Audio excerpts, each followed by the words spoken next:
Hello, my audience. Greetings, my newcomers.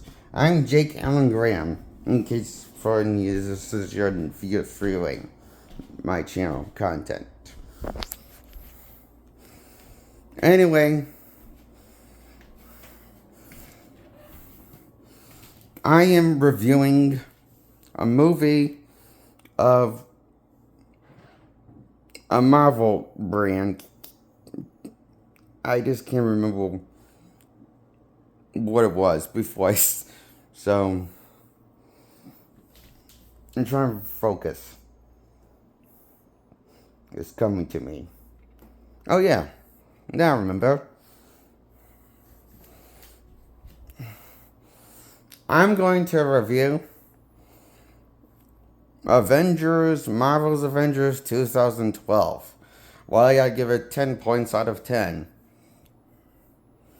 While it may not be the best, honest to God, faithful adaptation of the Avengers, it's more faithful than the sequels, adaptations of the Avengers.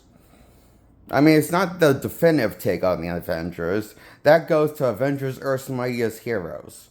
But imagine if Avengers Assemble show made a big budget movie.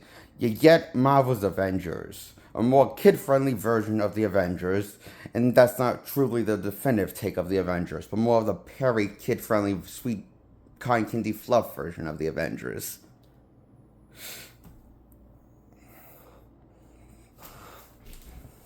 Is why I give it 10 points out of 10. Directed by Joss Whedon. He has his brilliant creative control all over this movie. And him and Stuart clearly see eye to eye in this movie.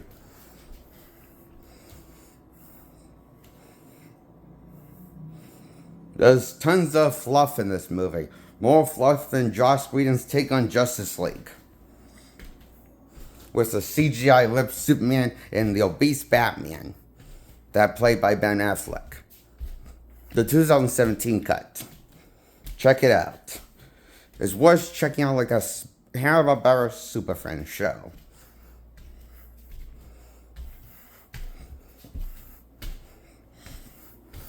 Sometimes it doesn't matter if it's not faithful, but as long as it's entertaining with the adaptation.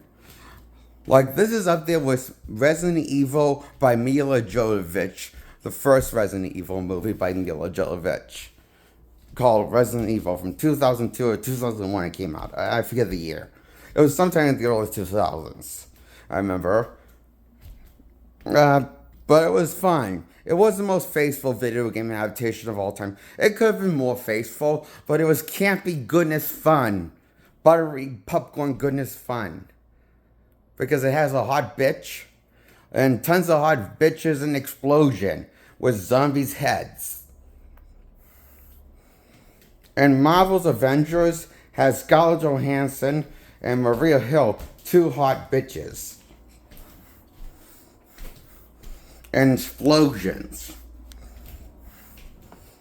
It makes as much sense as the first Michael Bay Transformers movie from 2007, or Revenge of the Fallen, or Last Night, or Dark of the Moon, or Michael Bay's The Island, or Michael Bay's Pearl Harbor, or Michael Bay's classic Dark of the Moon, or Edge of Extinction, another Transformers movie, the fourth one. I love this movie. I know the Transformers movies capture the spirit of the original source material, more faithful adaptations than this movie, but I don't care. Both movies are just as entertaining fun on paper and in execution, even though this is more loosely based adaptation like like George Clooney's Batman and Robin, or Christian Bale's Batman trilogy. Or Mila Jovovich's Resident Evil movies, with Mila Jovovich starting. There's just something magic in this movie, besides Scarlett Johansson's ass shots in this movie, and her bra partly, and her boobs partly showing with a zip down Black Widow tights in every shot. Besides the CGI redesign of Hulk, and besides the really and reimagining, brought to life comic book accurate colors with the Captain America costume that looks brilliant, captivated from the Ultimate Universe costume of Captain America. Looks straight out of the comic panels. I think this is the best Captain America costume brought to the big screen since the 90s flick. Brought Captain America to the big screen was the first time with Steve Rogers since the old 40 serial black and white show brought Steve Rogers to the big screen. Well, that was back before television was normal. It was one of them now. Even though television was back in the 1920s, it was invented. And I found this out in the 1940s. Captain America was only available on, so technically could have been on the big screen, small screen. I just found it out after looking up how long television's been around since the 1920s since the 1920s year is when it was around. That's something, huh? I personally would love to have a television from the 1920s as an antique to collect televisions. If I had one television to collect, I would definitely collect that one as an antique. I just don't know why the old televisions look cool to me from 1920s. Anyway, I'm going to talk about this. I'm talking about this movie, Avengers. So, like a 1920s television set, it ages like fine wine, in other words. But in this case, like the 1920 television set, it looks exciting. Like it reminds me of, somewhere a hybrid in between the Ultimate Universe and 616 Universe tone. With this realism of world building that lays out in the first Avengers movie. Hits home run for me. And this movie knows that the sequel, same director, forgot that Hulk's supposed to be the muscle, the bronze of the group. But then you nerf him with the Hulkbuster in Age of Ultron. That doesn't make sense. However, Age of Ultron is definitely a worthy sequel to the first one, even though Hulk does technically get nerfed. And now I'm going to talk about Avengers Age of Ultron in the same video. Why I give that a points of 10 out of 10, besides the first one a 10 out of 10. So, what I liked about this movie, Age of Ultron, the sequel that got better, is basically they made it better, giving Captain America. What I'm trying to say is, breathe. I'm trying to say is, this movie did a better job writing Captain America, making him relevant to the story, and making him the leader and taking charge of orders for the Avengers, showing that more side of authoritarian leadership version of Captain America that I felt like the first one didn't show as frequently as Age of Ultron showed better of. More of it. Of what Captain was supposed to be to the team, the leader. And Hulk's supposed to be the muscle. I feel like the sequel kind of forgot that because it kind of nerfed Hulk. Hulk's not supposed to be weaker than the Hulkbuster, but stronger, tear the Hulkbuster apart in the comics. So, because he's supposed to be stronger than it is. And it's kind of weird how he didn't get angrier or stronger in this movie as he got angrier. This is weird idea. I feel like we didn't forgot that Hulk's supposed to be the strongest thing there is in the Marvel Universe. I feel like in the first one he understood that better than the first sequel, Age of Ultron. It seems like he kind of forgot it. During the commentary of Age of Ultron, he said he didn't want to rewatch the first Avengers movie to take notes. He just wanted to see this as a separate project and not rewatch and take notes of what worked about the first one, what didn't work about the first one. So, that's just lazy, in my opinion, from Whedon's part.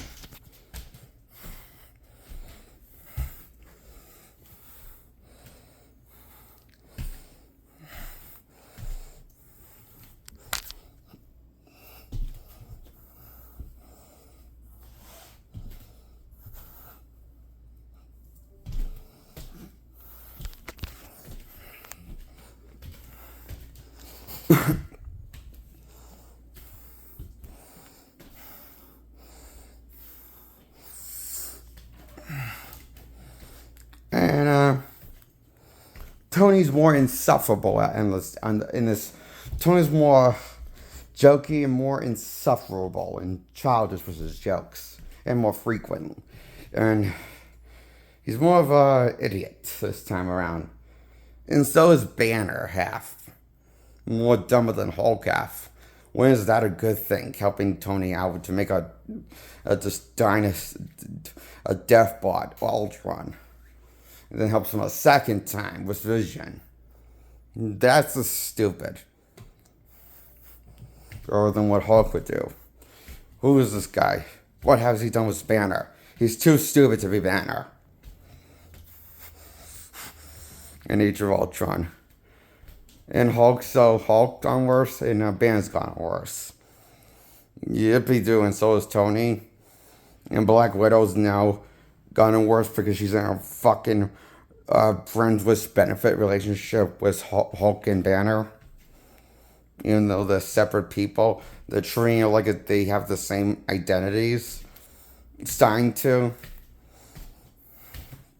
Forgetting that he's supposed to be the Jekyll and Bruce is forgetting who's supposed to be Mr. Jekyll and Mr. Hyde and thinking of the same person now. When we both know that's not the case. So it's starting to blend realities of identities between Mr. Jekyll and Mr. Hyde with Banner and Bruce, treating them like they're starting the same person instead of polar opposites. That's not good.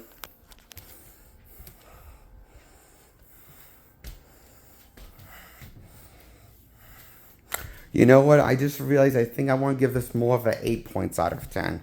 Avengers, Age of Ultron. Well, it does have some good ideas. It's just more of a fucking mess than you wanted to see. Or compared to the first one. So yeah, the first one gets a 10 out of 10. The sequel gets a 8 points out of 10. It's kind of hard to believe that this was directed by the same creator, Josh Whedon, because it seems like he's forgotten all of everything that he laid out. It feels like he's forgotten what movie he was supposed to make. I feel like it's like one of those movies. He got confused. And this movie made the Avengers more, kid-friendly and comedic. And good Lord help us. And they're more comedic than the Guardians in Avengers 2. Than the Guardians were in Volume 1. I feel like Whedon was pressured to make something like this. Was Whedon pressured by the studio to make a Guardians-like movie? Was this because he did some research for this movie, pushed him on by the studios? He didn't explicitly say which one in the commentary, but he admitted that this movie went for research, pushed on him by the studio to make it more lighthearted and funnier. But that doesn't necessarily make it a better movie, like the studio thinks it does. So I give this 8 points out of 10. The first one a 10 out of 10. But it is better than what we got from Infinity War Endgame. The sequel, Age of Ultron.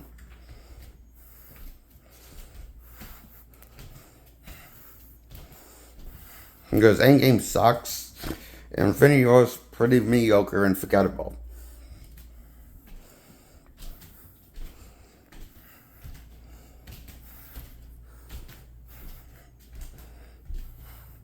Is my brief thoughts on the last two Avengers movies. And that's my review on Avengers Age of Ultron and first Avengers.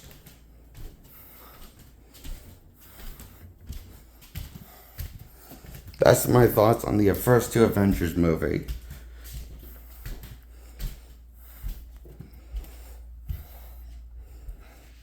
Goodbye. Subscribe to this video channel content.